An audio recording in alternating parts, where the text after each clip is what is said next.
안녕하십니까. 소개받은 손학철입니다. 네. 제가 좀 일찍 와서 미리 준비를 하고 있어야 되는데, 제가 이 지역의 왕십리교회 2군데를 갔다가, 세 번째입니다. 하나님이 왕십리를 사랑하시는구나 생각했습니다. 네.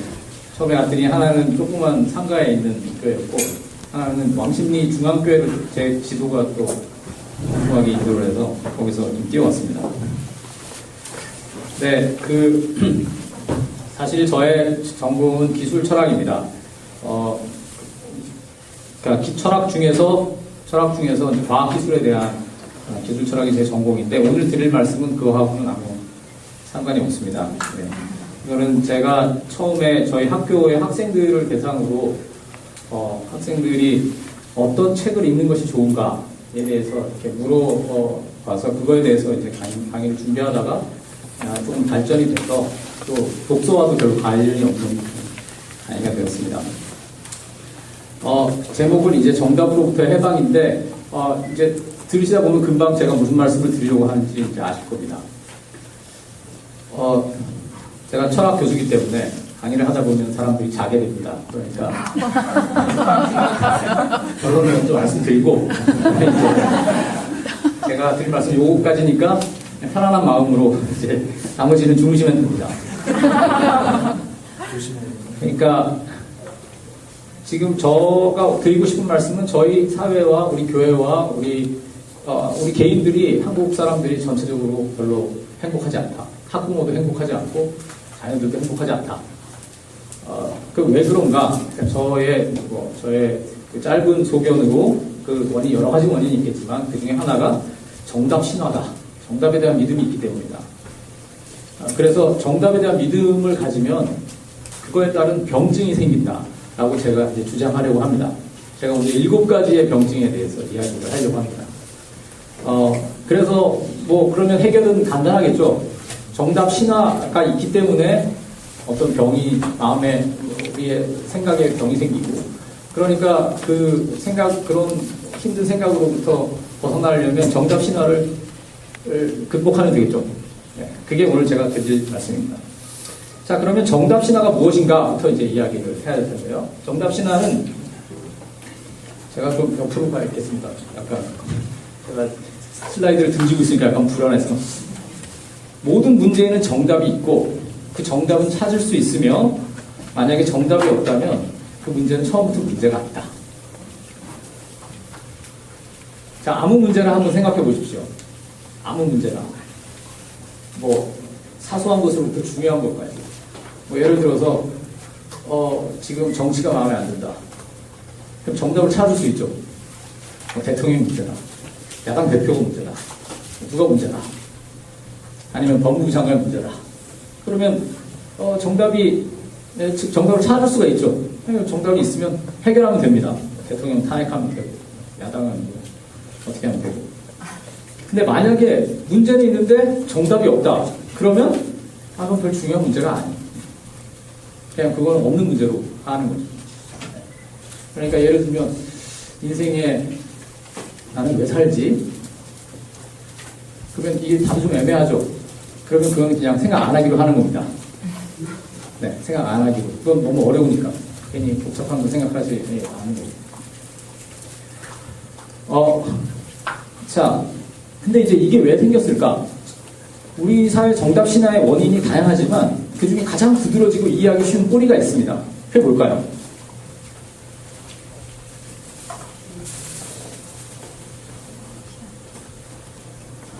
정답 신화의 가장 두드러진 뿌리가 뭘까요?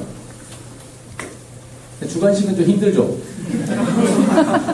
제가 객관식으로 준비했습니다. 자, 다음 중 왼쪽 가로에 들어갈 말로 가장 적당한 것은 무엇일까요? 네, 요즘은 또 뭐든지 문제가 있으면 또 북한 공산당의 문제라고 하는 경우도 많은데, 이 경우에는 북한 공산당의 문제가 아닙니다. 누가 문제일까요? 네, 정답은 당연히 이 3번입니다. 객관식 문제풀이를 이제 하고, 객관식 문제풀이로 인해서 객관식은 항상 답이 있거든요. 자, 이게 왜 이제 우리 사회 특별히 문제가 되냐 하면, 지금 이미 우리 학생들은, 자녀들은 다 객관식 문제를 풀고 있습니다.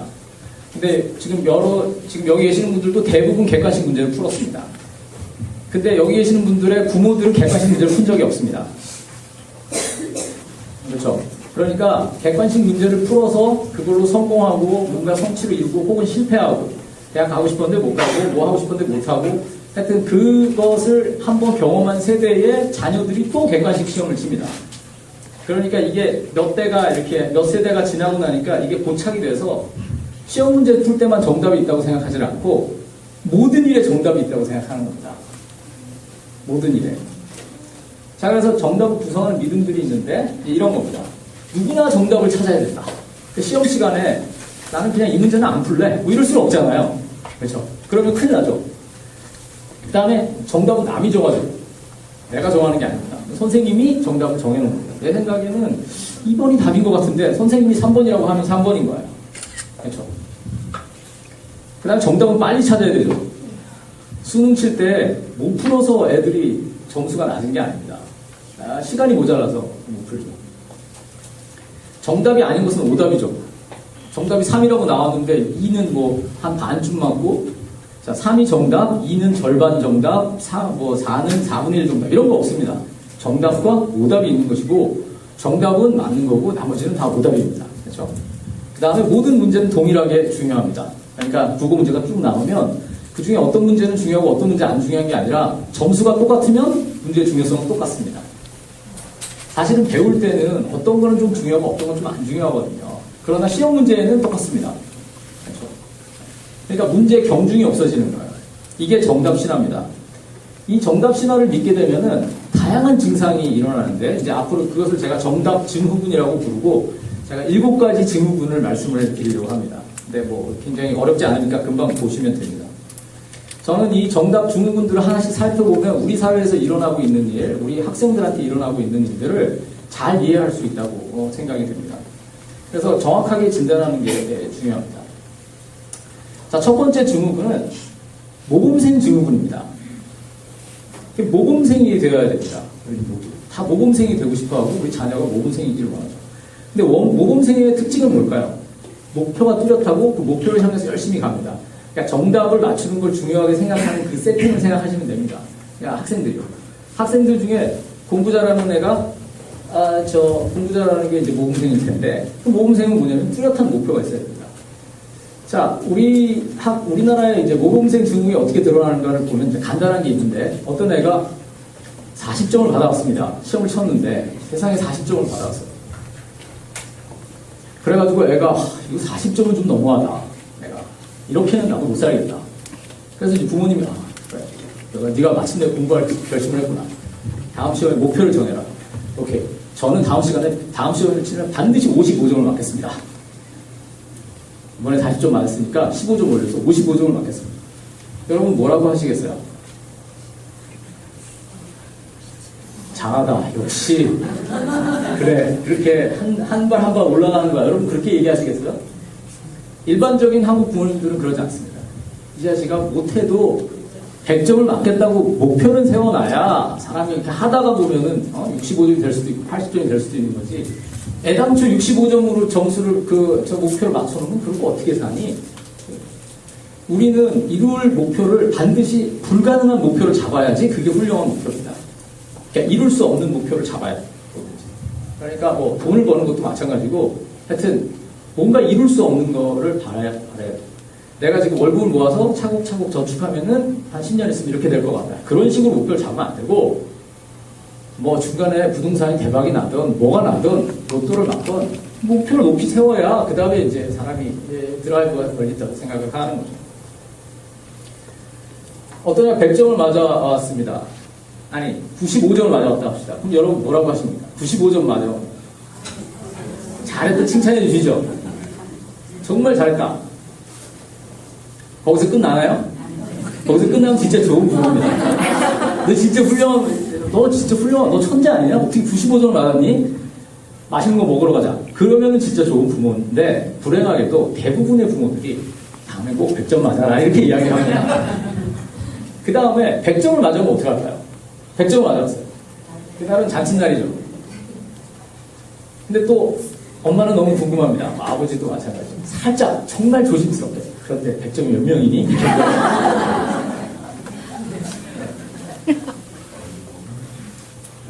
그리고 이제 100점이 뭐 진짜 몇 명 안 돼서 진짜로 굉장히 훌륭하다고 생각되면 그 다음에 또 한마디 나가는 게 있습니다. 방심하지 말고 지금 이번에 잘못하고 방심하지 말고 다음에도 방점하자. 이렇게 되는 거예요. 그러니까 이게 사람이 긴장 상태에서 벗어날 수가 없는 거죠. 그러니까 사람이 불안한 상태가 아니라 아주 난 공부를 잘해. 난 너무 자랑스러워. 나는 진짜 세상에서 내가 천재인 것 같아. 이런 생각을 애가 하면은 부모 불안해지는 거예요. 얘가 이러면 빠질 텐데. 그렇죠? 항상 긴장 상태를 유지해야 된다고 생각합니다. 긴장 상태를 저희 1학년 학생들을 보면은 대학생이라는 게 합격해서부터 입학할 때까지가 제일 즐겁거든요. 입학하면은 대학 별거 아니네 이렇게 돼가지고 재미가 없습니다. 그래도 뭐 3월달에는 이제 부모로부터 벗어난 자유를 이제 막 하다가 4월쯤 되면은 학생들이 굉장히 불행해지기 시작합니다. 왜 불행하냐면 고3할 때까지는 목표가 너무 뚜렷하고 그걸 위해서 내가 희생할 것들이 많이 있었는데 대학교에 들어오니까 목표가 없는 거예요. 순간적으로 목표가 없어진 거예요. 이거 뭐 다음 취업이나 뭐 다음 목표가 너무 머니까 학생들이 이제 할 게 불안해지는 거예요. 근데 1학년은 또 뭐 수업도 어렵지 않으니까 숙제도 금방 하고 나면 공부를 해야 될 것 같은데 뭘 해야 될지도 잘 모르겠고 불안해지는 거예요.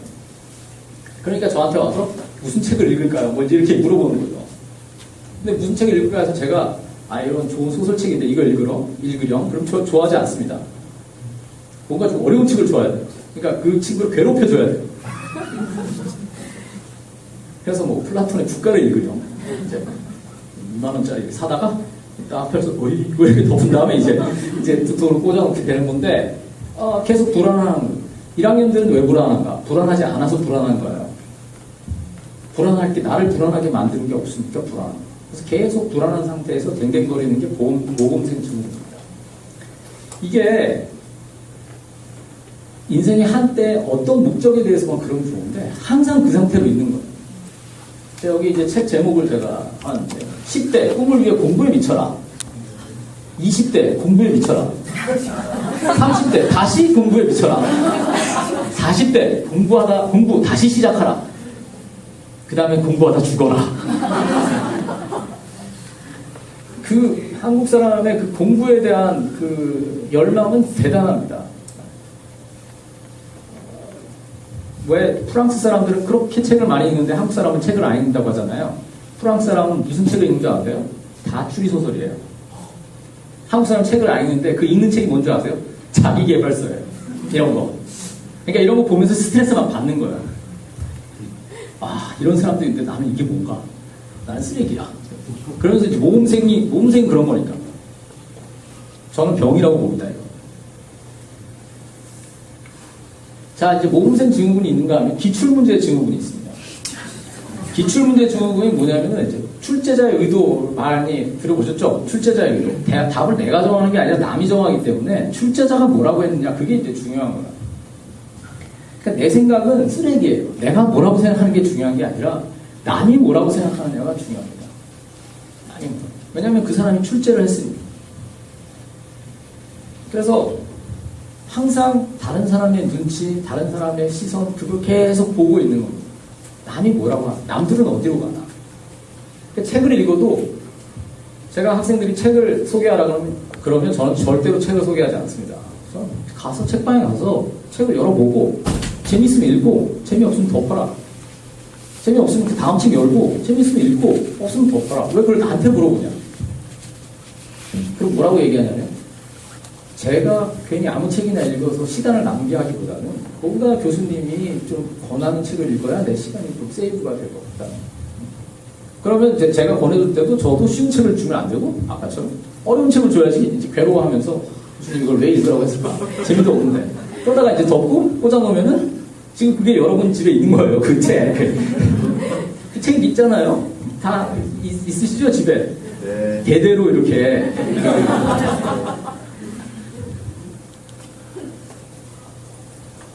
자, 그 다음에 이제 족집게 증후군이 있습니다. 이게 뭐냐면 쪽집게 선생님을 만나면 이제 인생이 풀리는 거예요. 왜냐하면 나는 기출문제를 다 분석을 하지 못하고 남이 원하는 게 뭔지 모르는데 쪽집게 선생은 그걸 알려줍니다. 그러니까 쪽집게 선생을 만나야 돼요. 돈을 얼마를 줘도 상관없는데 강남에 어디 숨어있다는 누구를 찾아가지고 걔를 잡아가지고 딱 맡겨야지 그 다음에 이제 안심을 할 수가 있는 거예요. 그러니까 그 사람은 다 알고 있는 거예요. 그냥 문제풀이에는 비법이 있는 거죠. 리딩으로 리드하라 이런 그 책이 있습니다. 이게 굉장히 많이 팔린 책입니다. 네. 저는 사실 왜 많이 팔려야 되는지 이해할 수 없는 책인데 하여간 많이 팔렸습니다. 리딩으로 리드하라. 여기 보면은 이런 말이 있습니다. 세상을 지배하는 0.1%의 인문 고정 독서법이라고 되어 있습니다. 0.1%면 1000분의 1이거든요.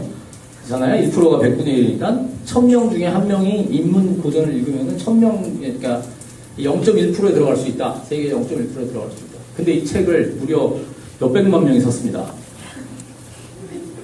그러니까 일단 이 책을 사서 되는 건 아니죠. 사서 되는 건 아닌데 일단 삽니다. 왜냐하면 거기에 뭐가 있을 거라고 생각이 된다는 거예요. 그런데 지금 이 책에 이제 안에 읽어보면 어떤 얘기가 있냐면은 세상을 지배하는 0.1%가 읽어야 될 책들이 있습니다. 학년별로 나옵니다. 학년별로 나오는데 초등학교 5학년 때는 논어를 읽어야 되고 6학년 때는 맹자를 읽어야 됩니다. 중학교 2학년 때 플라톤을 읽어야 되고 고등학교 1학년 때 니코마코스 윤리학을 읽어야 됩니다. 고3 때 순수 이성 비판을 읽어야 됩니다. 이 책이 몇백만 권이 팔렸는데 이 책들은 안 팔립니다. 제가 포항에 이제 도서관이 있는데 학생 도서관이 있어. 제가 도서관에 가끔 아이들하고 가는데 도서관에 가니까 어느 날 이렇게 보니까 교양 코너에 책을 읽는 것에 대한 책이 한 40권 정도가 있더라고요.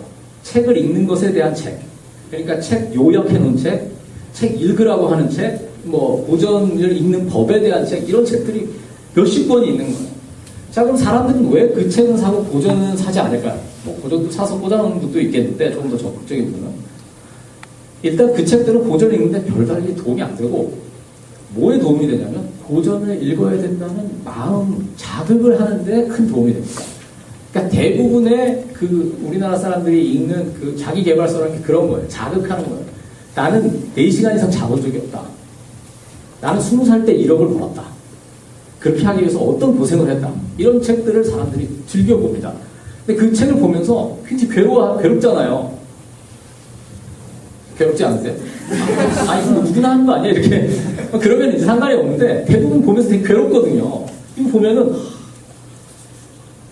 논어를 읽어야 된다는데 우리 애는 그리스 신화 무슨 만화 이런 거 보고 있단 말이에요. 그러니까 넌 이 자식아 너는 0.1%가 되긴 글렀어. 이제 이렇게 되는 거죠. 그러니까 자극을 해줄 사람이 필요하고 자꾸 그 자극을 즐깁니다. 근데 그 자극을 즐기면서 이상한 그게 이렇게 쾌감이 있는데 뭐냐면은 이걸 읽으면서 스트레스를 받는 나는 이 책도 안 보고 스트레스도 안 받으면서 그냥 신나게 노래 적기는 저 쓰레기 같은 놈들보다 내가 좀 낫다. 왜? 난 적어도 반성은 했으니까. 나는 그래도 고전을 읽어야 된다. 마음에 부담은 있으니까.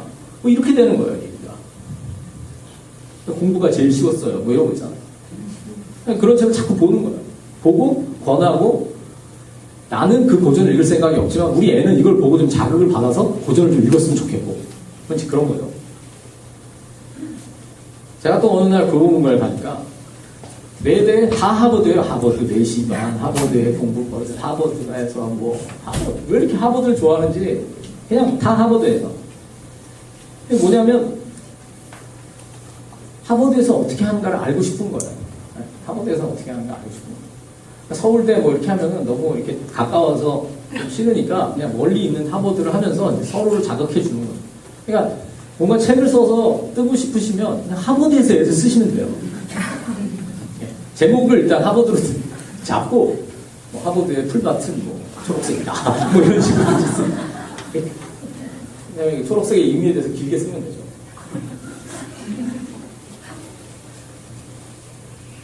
제가 철학책을 하나 번역을 했거든요. 기술 철학책을. 1년에 16번이 팔렸다고 연락이 왔습니다. 제가 번역하느라고 정말 진짜 고생했거든요. 열거성을 다해서 하고 심지어 원문에 있는 오타까지 제가 잡아줬는데 아무 소용 없습니다. 제가 하버드에 대해서 썼으면 적어도 16,000권은 팔았을 겁니다. 자, 시험일 증후군입니다. 시험일 증후군. 시험날은 어떻습니까? 시험날은 정말 댕댕댕댕 걸릴 수밖에 없죠. 아침부터 모든 것이 타이트합니다. 절대로 지각하면 안 되고요. 시간 안에 온 집중을 다해서 풀어야 되고 1시간 끝나고 쉬는 시간 또 풀고 또 풀고 또 풀고 이렇게 가는 겁니다. 그때 옆에 앉은 쉬는 시간에 친구한테 야 어제 너 드라마 봤어? 이렇게 물어보면 어떻게 돼요? 큰일 나는 거예요. 그 진짜 나쁜 놈이죠. 너 공부 다 했다고 지금 나한테 이러는 거야? 뭐 이렇게 되거나 아니면 야 나 지금 집중해야 되거든? 이렇게 되는 겁니다. 시험 때 내가 연필을 굴려서 맞은다. 1번. 나는 이 문제를 아무 아이디어도 없는데 연필을 굴려보니까 1번이 나와서 1번을 딱 찍었어요. 옆에는 열심히 공부해서 그걸 풀어가지고 1번을 찍었어요. 두 사람이 다른가요? 두 사람 동일합니다. 그 문제에 관한 그 두 사람 동일한 거예요. 그 사람이 아는가 모르는가는 적어도 객관식 시험에서는 전혀 문제가 되지 않습니다. 그냥 늦게 쓰면 오답입니다. 종친 다음에는 쓸 수가 없는 거예요. 그러니까 더 빨리 더 많이 해야 되고 옆에 있는 모든 사람이 경쟁자입니다. 그런데 우리나라 사람들이 이 과정을 대대로 거쳐가지고 계속 하다 보니까 인생 전체를 이런 식으로 생각합니다. 맨날 시험 보는 식으로 생각을 하고 시험 보는 상태를 편안하게 생각해요. 거의. 그러니까 시험 치는 것처럼 살면 그 사람이 좀 열심히 사는 사람이 되는 거예요. 그냥 이렇게 앉아서 하늘을 보는 것에 대해서 굉장히 부적절하게 생각합니다. 대학생들을 보면은 학기에 따라서 약간 시간이 남을 수도 있잖아요. 학기가 남으면은 대학 시절이 왜 이게 너무 이상적인지 모르지만 풀밭에 앉아서 책을 볼 수도 있고 시집도 볼 수 있고 좀 누워있을 수도 있는 건데 학생들은 그러지 않습니다. 너무 죄책감이 느껴지는 거예요. 진짜로 말 그대로 죄책감이 느껴져요. 내가 이래도 되나? 그래서 뭔가 활동을 합니다. 그러니까 요만큼이라도 시간이 있으면 그 시간을 메울 활동을 찾아내서 계속해서 움직이는 거예요. 그러니까 그렇게 하면 자기들이 바쁘기 때문에 굉장히 의미 있게 살고 있다고 생각합니다. 항상 쫓기면서 살아야 돼요. 시험날은 쫓기잖아요. 그러니까 쫓기면서 살기를 원하는 거예요. 어딘가에 쫓기면서. 그래서 나를 쫓아오는 사람이 없으면 쫓은 사람 만들어요. 나를 쫓아오게 만드는 뭔가 프로젝트를 계속 하는 거예요.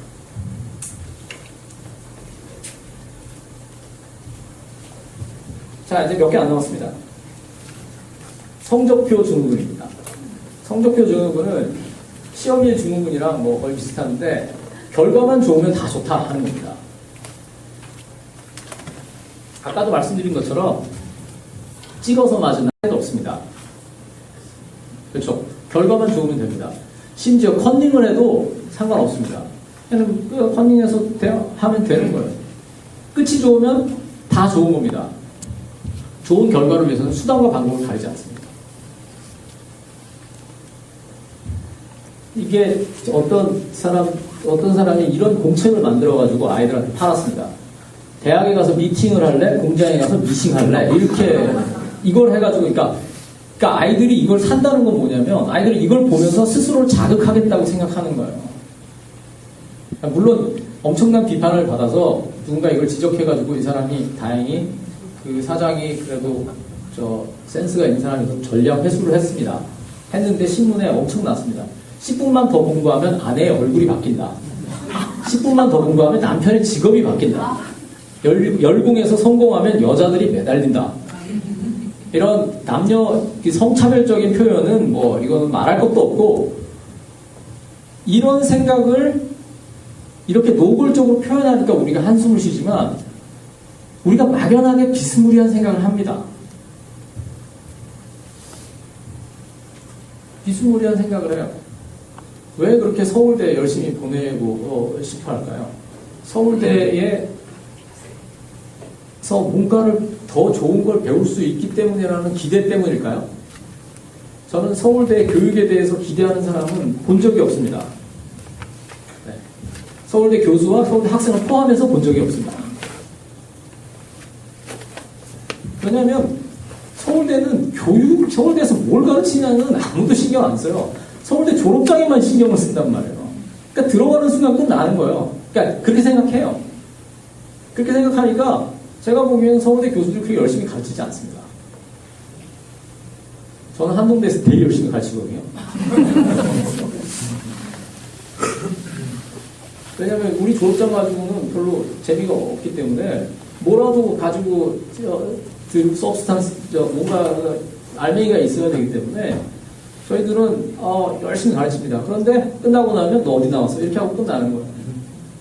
네. 제가 보기에는 저희 학생들이 서울대 학생보다 똑똑한데 대접은 그렇게 받지 못하는 거예요.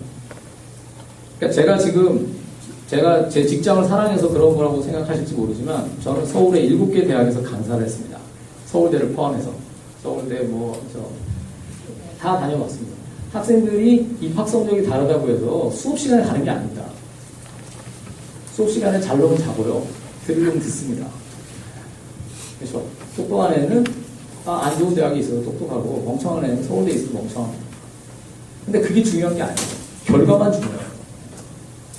그런데 이게 대학 갈 때만 그러면 좋은데 나중에도 마찬가지입니다. 돈만 벌면 되는 겁니다. 무슨 짓을 해도 무슨 사기를 쳐도 끝만 좋으면 좋은 거예요. 그러니까 계속해서 사람들이 일확천금을 노립니다. 조금씩 돈을 벌어서 뭘 하겠다는 생각은 아예 하질 않고 그냥 뭔가 한꺼번에 대박날 일만 계속 생각을 하겠죠. 그리고 그 과정에 약간의 부정이 있어도 그건 용서됩니다. 돈을 벌었으니까. 높은 사람이 됐습니다. 자, 이제 모범 답안 증후군입니다. 모범 답안 증후군은 뭐냐면 답안은 하나죠. 답안은 하나입니다. 답이 뭐 이것도 되고 저것도 되고 이런 건 없습니다. 하나만 답이니까 나머지는 다 오답입니다. 그러면 내가 가진 것이 정답이라고 생각이 되는 순간 다른 사람이 생각하는 건 다 오답이 됩니다. 그러니까 그 확신범이 점점 늘어납니다. 그러니까 오늘날 우리 사회가 이렇게 정보가 많은데 정보가 얼마나 많습니까? 정말 그 어떤 이념의 스펙트럼에 모든 정말 각가지 색깔들의 스펙트럼을 다 가질 수가 있고 모든 사람의 생각을 다 들어볼 수 있는데 세상이 둘로 나뉘어 있는 것 같은 느낌이 드는 거예요. 넌 이 편이냐 저 편이냐. 사람이 중간 정도 생각할 수도 있는 거예요. 근데 그거는 받아들여지지 않습니다. 근데 그게 단순히 무슨 이메일 빅데이터와 컴퓨터 때문인가 저는 그렇다고 생각하지 않습니다. 거기에 우리는 아주 좋은 토양이 있는데 객관식 문제풀이라는 토양이 있는 거예요. 이게 정답이면은 저게 답이라는 거는 모순이에요. 말이 안 되는 거예요. 1번이 답이면 2, 3, 4, 5는 다 틀린 거예요. 그러니까 걔가 2라고 생각하는지 3이라고 생각하는지 들어볼 필요도 없고 생각할 필요도 없어요. 1번이 답이면 끝이에요. 그러니까 어떤 사람들이 내가 생각하는 게 맞다라고 확신을 하는 순간 다른 사람들이 맞을 수 있는 가능성 자체를 배제해버립니다. 제가 요즘 굉장히 놀라게 되는 것은 엄청나게 학식이 높은 그 학자들이 엄청나게 극단적인 생각을 하고 계시는 거예요. 어쩔 때는 그 믿고 계시는 내용이 상식적으로 말이 안 되는데 그거를 믿고 계세요. 근데 그분에게 어떤 이유가 있어서 하나를 딱 믿게 되면은 근데 보통은 사람 실수할 수 있잖아요. 이런 생각도 하고 저런 생각도 할 수 있는 건데 실수를 했는데도 다른 사람이 그거는 이러이러해서 잘못됐고 이러이러한 다른 증거도 있고 이런 생각들도 있습니다. 그러면 그걸 들어보면 이제 균형을 맞춰서 사람이 조정을 해 나가는 건데 이 정답 신화에 빠지게 되면은 하나를 정답이라고 확신하는 순간 다른 나머지를 생각할 필요가 없는 거예요. 1번이 답인데 2, 3, 4, 5를 뭐하러 생각을 해요? 다음 문제 풀어야죠. 그렇잖아요. 그 시험 문제 푸실 때를 생각하면 돼요. 문제가 10개가 20문제가 있는데 하나씩 딱딱딱딱 풀고 가야 되고 어려운 문제도 있고 쉬운 문제도 있는데 이건 이거지 1번이지 하면 2번 뭡니까? 안 봐요. 2번 읽지도 않아요. 어쩔 때는. 그렇죠. 운전면허 시험 같은 거는 답이 다 미리 있잖아요. 운전면허 시험 다 해보셨죠? 미리 다 동그라미 치워놓고 외우잖아요. 그러면은 1번이 답이면 2번, 3번은 읽지도 아예 연습할 때부터 읽질 않아요. 그래서 문제 딱 보고 내가 나한테 낯익은 거 하면 동그라미 치고 다음 넘어가자. 다른 거 생각할 필요가 없어.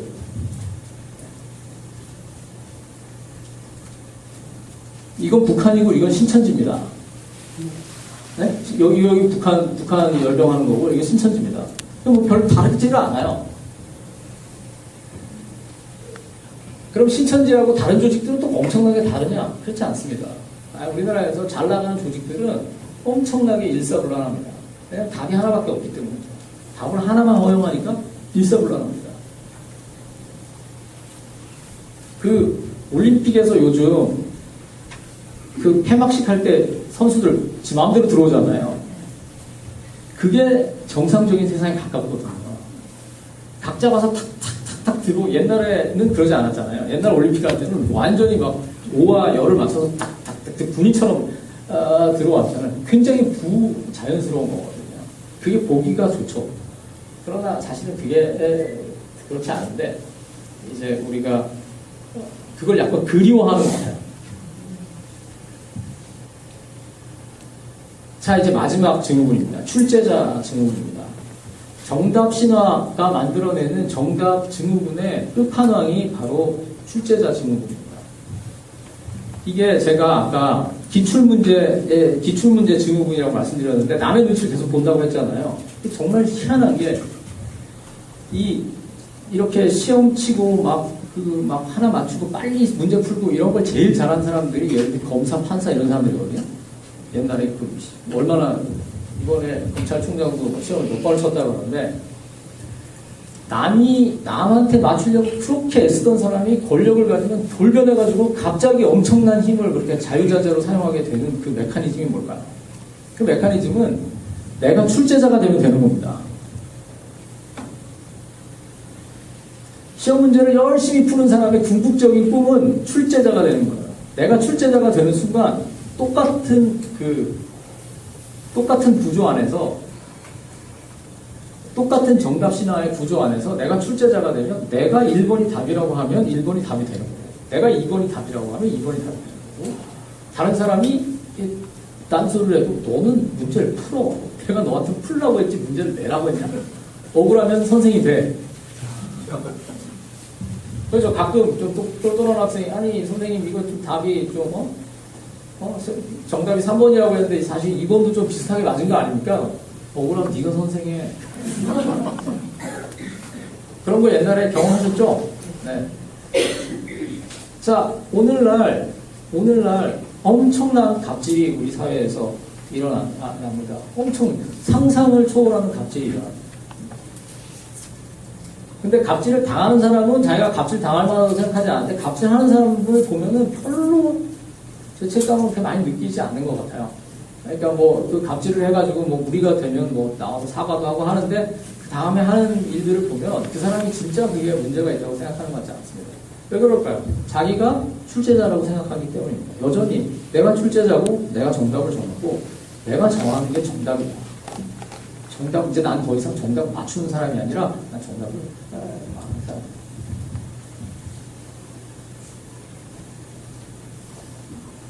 자, 이 증후군이 세상에서만 있으면 좋은데 교회 안에도 이런 증후군이 있다고 저는 생각합니다. 하나님이 채점하는 분이라고 생각하는 경우가 있습니다.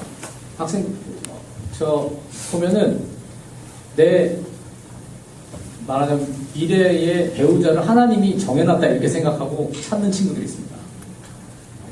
굉장히 묘한 건데 뭐 그거는 나름대로 또 그럴 수 있다고 생각을 하는데 헤어질 때 문제입니다. 아무래도 저는 하나님이 나하고 짝지어줄 사람이 아닌 것 같아. 이겁니다. 아니 그냥 난 네가 싫어 그러면 되는데 그거를 그렇게 거룩하게 말해가지고 사람을 완전히 황당하게 만들어버려요. 기출문제 증후군이라는 건 뭐냐면 어떻게 나타나냐면 이제 기출문제라는 건 과거에 나온 문제에 기반해서 이제 하는 거지 않습니까? 그러니까 여러 가지 방법론이 이제 나오는 겁니다. 기도를 어떻게 해라. 옛날에 어느 교회에서 뭐가 있었냐면 안수 기도에 대한 집회를 했는데 어떤 병증이 걸렸을 때 어디다가 안수를 해라 이런 걸 가르쳐주는 분이 있었던 거야. 그러니까 말하자면 뭐 위장에 문제가 있을 경우 안수를 어디다가 해야 되는 거야. 기도할 때 안수 기도를 할 때. 근데 저는 납득이 안 되거든요. 하나님이 병을 고쳐주시는 것을 우리가 믿고 치유를 위해서 기도할 수 있는데 손을 여기다 얹으면 얹고 기도하면 치유가 되는데 머리가 아픈 사람은 엉덩이에다가 손을 얹고 기도하면 치유가 안 되고 여기다 해야지 치유가 되고 이거는 좀 그런데 그런 식의 신앙 안에서의 방법론이 교회에서도 계속 횡행합니다. 여러 가지 방식으로 뭐 하는 법, 뭐 하는 법 이런 것들. 그러니까 그게 그냥 단순히 어떤 그 영적으로 깨어 있는 분들이 그 따라오는 사람들을 이렇게 지도하고 사랑으로 그 사람 하나님의 사랑을 깨닫는 방법을 알려주는 그게 아니라 방법을 가르쳐주고 마치 시험 문제 푸는 방식으로 신앙을 하려고 하는 사람이 있습니다. 그다음에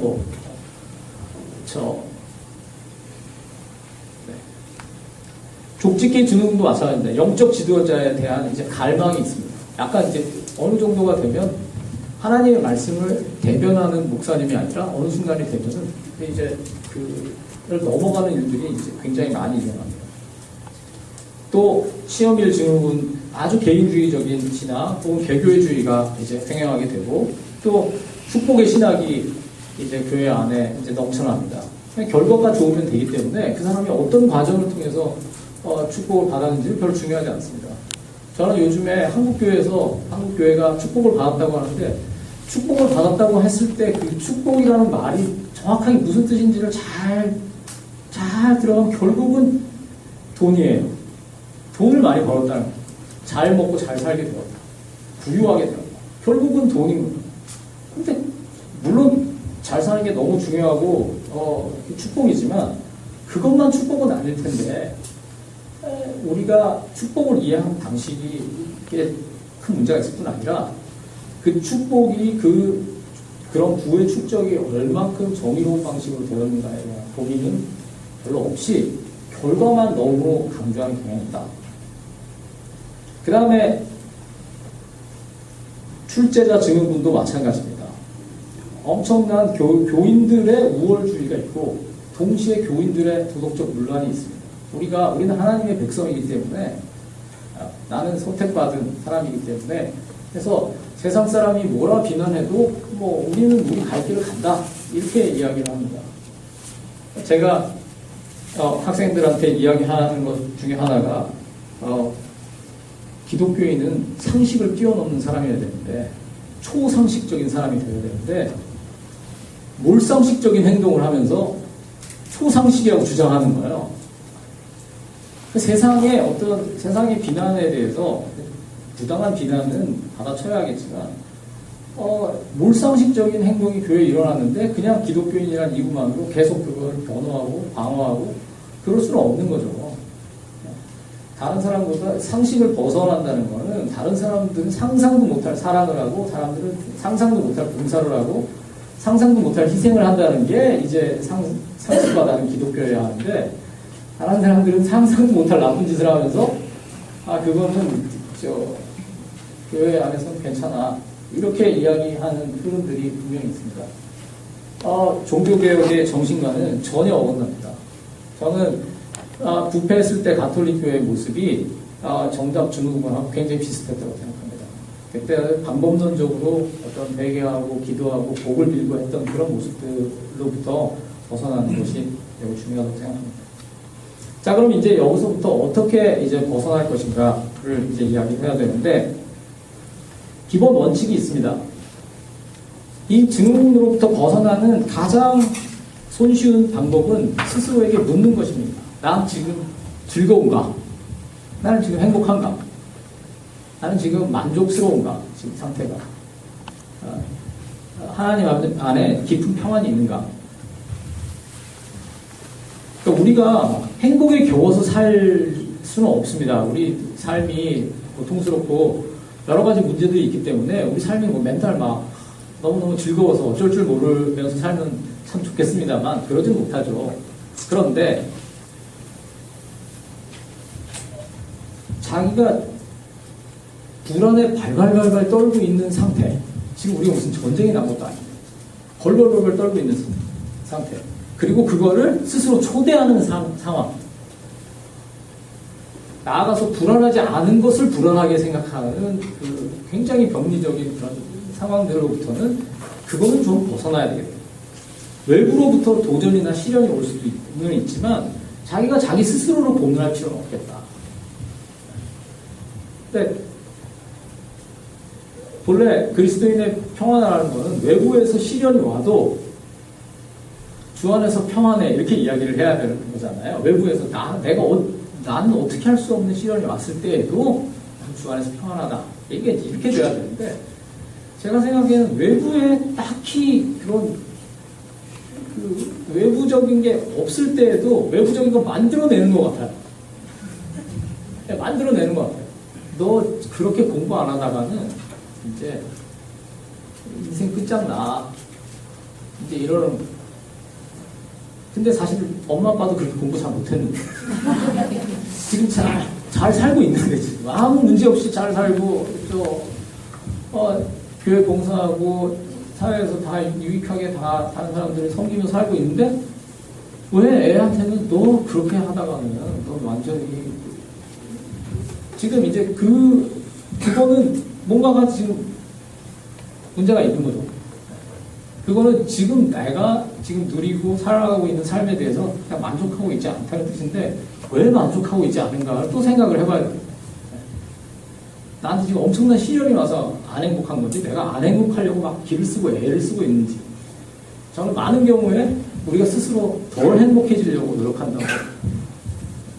이건 국가적으로 그렇습니다.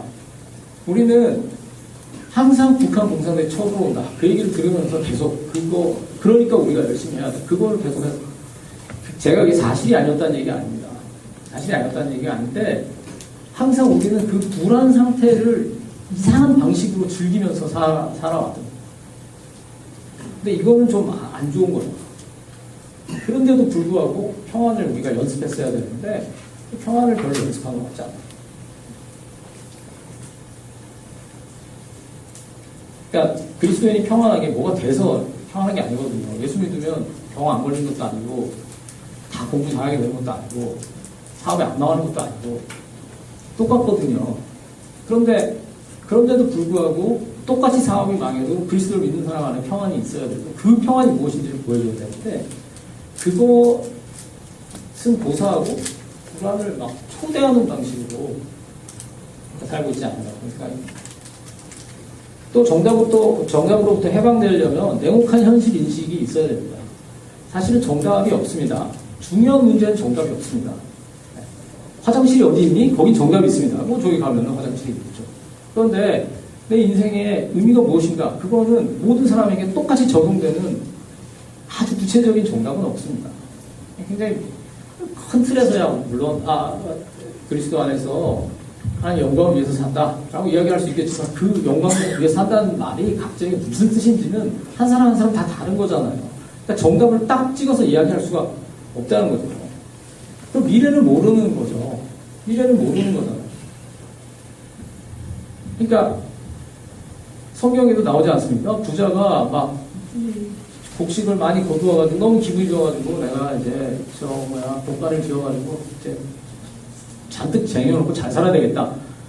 그럴 때 하나님 보고 야 너 오늘 죽을 거야. 그런단 말이에요. 그래서 오늘 죽는데? 그러니까 이 고3을 이제 제 딸이 지금 고3이거든요. 고3의 삶을 한번 생각해보면 고3은 대학 갈 그날만을 위해서 오늘을 삽니다. 그러니까 대학이 떨어지면 오늘은 아무 의미도 없는 거예요. 이거는 없었어야 하는 날인 거예요. 지금 우리 시스템이 그렇게 돼 있어요. 그러니까 지금은 요즘은 뭐 재수를 옛날처럼 많이 하지 않지만 저 71년생인데 71년생이 제일 많거든요, 사람이.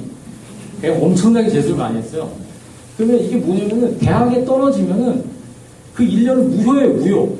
내 삶에서 차라리 없었으면 더 나았을 시간이 됩니다. 그리고 또 그 시험 치는 날 하루를 위해서 사는 거예요. 그러니까 내일을 위해서 오늘을 사는 거예요. 오늘의 의미는 내일에만 있어요. 내일이 안 올 수도 있는데. 그러니까 그건 너무 비현실적인 거예요, 사실. 시험 치러 가가지고 그날 갑자기 배 아프면 시험 못 치는 거잖아요. 저희 딸은 지금 그날 생리를 할 것 같아 이런 걱정하고 있어요. 이거 뭐 이게 그러니까 그날 시험 잘 치는 게 그 사람의 실력하고 관련이 사실은 없는 건데 우리 거기다 모든 의미를 부여하고 그날만을 위해서 모든 날을 희생하는 거예요. 그래서 내일을 위해서 사는 거예요. 자, 어떤 어린 부모가 있습니다. 영어 유치원에 아직 한국말 잘 못하는 영어 유치원에 애를 보내요. 가가지고 막 미국 사람들이랑 어디서 온지도 모르는 미국 사람들이랑 이제 막 영어를 하고 있습니다. 그래서 이제 부모한테 묻습니다. 아니 얘는 아직 한국말도 못하는데 뭘 영어 유치원을 보내냐. 아니 그래야지 좋은 고등학교를 특목고를 가죠. 특목고에 뭐하러 가냐. 아니 그래야지 좋은 대학에 가죠. 좋은 대학에는 뭐하러 가냐. 아니 그래야지 좋은 기업에 가죠. 좋은 기업에 뭐하러 가죠. 그래야지 연봉을 많이 받죠. 이 연봉 많이 받아서 뭐하게? 아니 그래야지 좋은 동네 아파트를 사죠. 아파트를 사서 뭐하게? 거기 좋은 영어 유치원이 있거든요.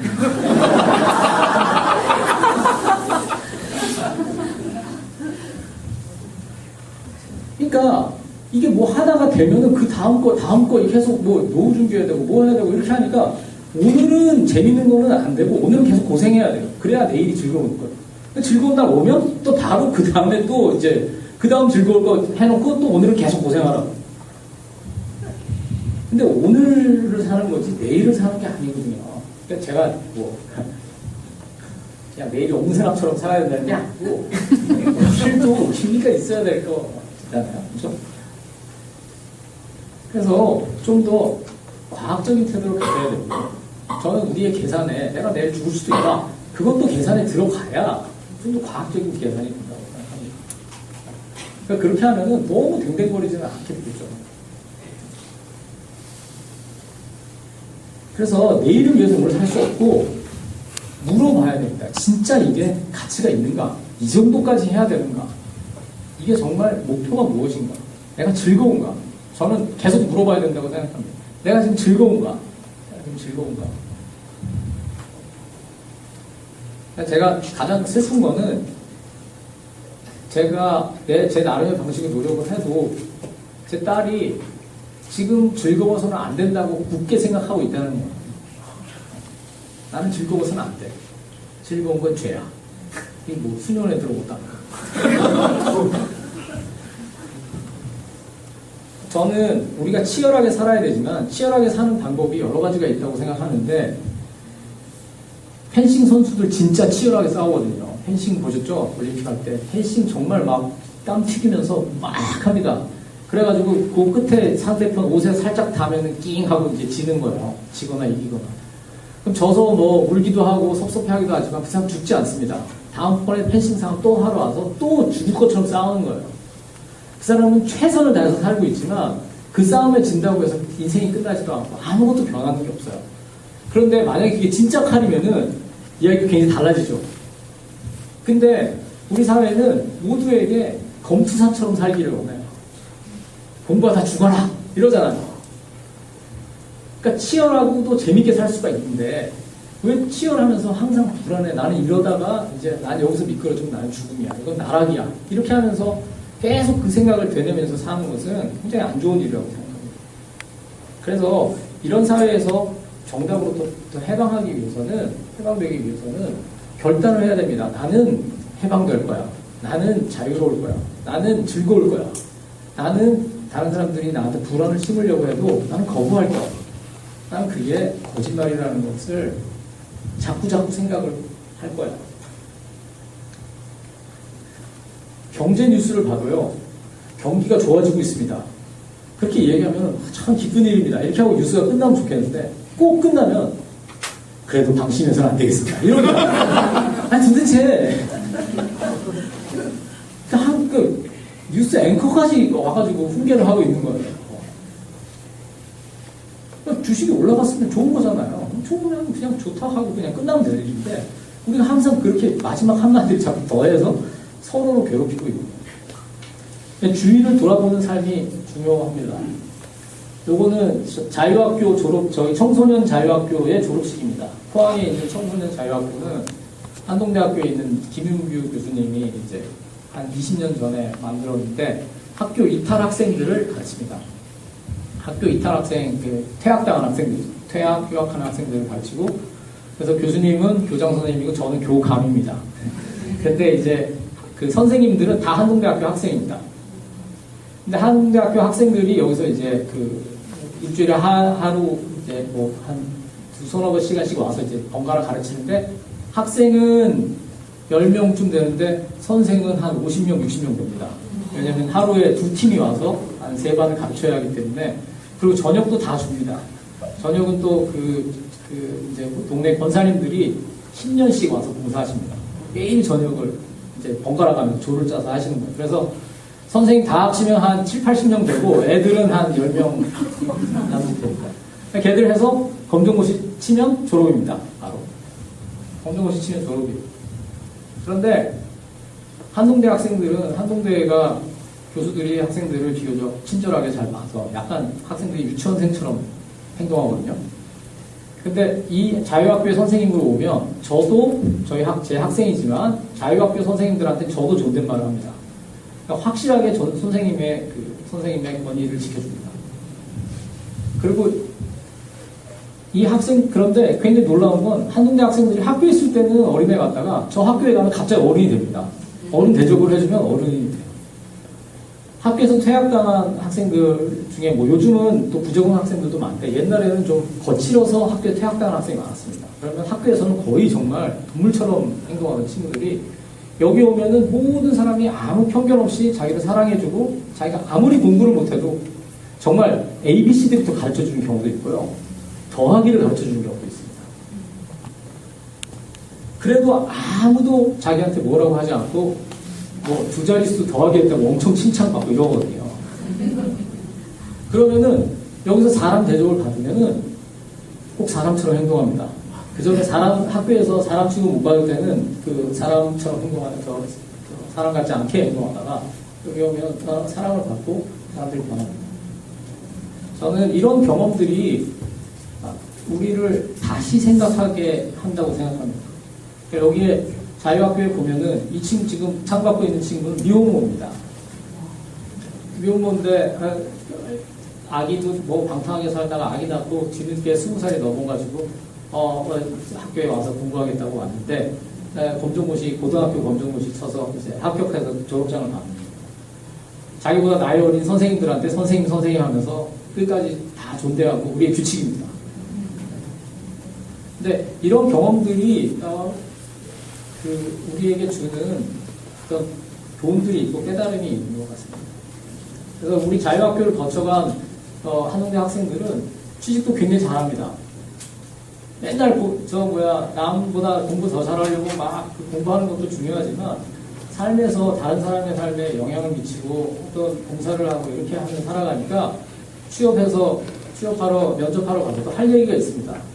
자유학교에서 뭘 해도 어떤 성취를 이뤘다고 이야기하면 사람들이 그 사람을 고용합니다.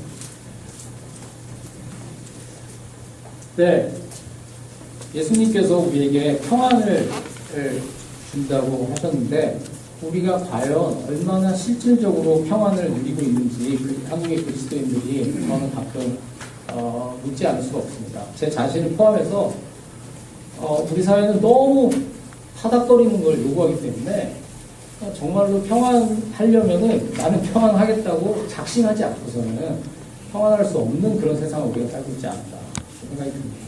그러니까 우리의 자녀들에게도 우리가 지금의 어떤 교육의 시스템을 우리가 전면적으로 바꾸거나 그렇게 할 수는 없지만 그 시스템 안에서 살아가면서 기본적인 자세가 굉장히 중요하다고 생각합니다. 그래야 저는 사실 개인적으로 가장 큰 기도 제목은 저희 아이가 이제 고3이 될 때 이제 대학을 가면은 포항에서 안 다닐 가능성이 많은데 얘가 예수를 믿나? 그런 생각 가끔 듭니다. 그러니까 믿는 것 같긴 한데 제가 잘 확인하기가 되게 힘들더라고요. 나이가 조금 드니까 그런 이야기를 자연스럽게 하기가 쉽지 않고 그런데 정말 학생들을 가르치고 이렇게 하고 보니까 지금 대학에 어디 가는 게 문제가 아니라 그럼 예수 믿는 게 진짜 중요하고 생각을 바로하는 게 정말 중요하다. 그런 생각을 많이 하게 됩니다. 하여튼 또 여러분들도 또 가정에 여러 가지 또 이슈들이 있으실 텐데 제가 드린 말씀이 좀 도움이 됐으면 잘 되겠습니다. 저는 여기서 마치도록 하겠습니다. 감사합니다.